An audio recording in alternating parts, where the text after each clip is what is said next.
ये हसन साहब हैं, फरमाते हैं कि कोई ऐसा वजीफ़ा बताएं कि हमेशा सेहतमंद और तंदुरुस्त रहूं और जल्द मालदार हो जाऊं।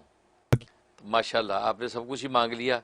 तो इंशाल्लाह हमेशा सेहतमंद तंदुरुस्त रहने के लिए और मालदार होने के लिए तो सबसे अच्छा वजीफ़ा तो सलात व सलाम का है कि कसरत से सलात व सलाम पढ़ें, हर वक्त रसूलुल्लाह सल्लल्लाहु अलैहि वसल्लम पर सलात व सलाम पढ़ते रहें।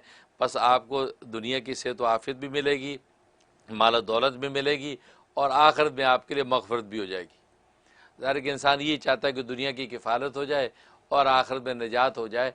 और ये सलात व सलाम में जिस सहाबी ने सारे वक्त में अपने फ़राइज़ व वाजिबात के अलावा हर वक्त सलात व सलाम पढ़ने का अहद कर लिया नबी से, तो नबी ने फरमाया कि बस अगर तू ऐसा करेगा तो दुनिया की अल्लाह किफ़ालत फरमाएंगे, दुनिया की हर ज़रूरत तेरी पूरी करेंगे और आखिरत में अल्लाह तबारक व तआला तेरी मग़फ़िरत कर देंगे। और ज़ाहिर है कि इंसान को, ख़ास तौर पर मोमिन सादिक़ को, इन दो के अलावा और चाहिए क्या। ये सारी मेहनतें हमारी इसीलिए तो हैं ताकि दुनिया में हमारी ज़रूरतें पूरी हो जाएं।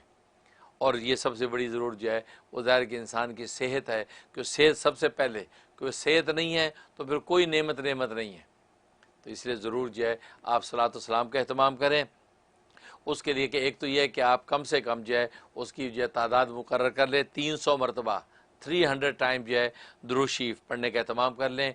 वो सुबह में फ़जर के बाद या मगरिब के बाद उसका अहतमाम कर लें। उसके अलावा चलते फिरते हर वक्त जो है सल्लल्लाहु अला मुहम्मद व आलिहि वसल्लम, सल्लल्लाहु अला मुहम्मद व आलिहि वसल्लम, सल्लल्लाहु अला मुहम्मद व आलिहि वसल्लम चलते फिरते इसका विर्द रखें।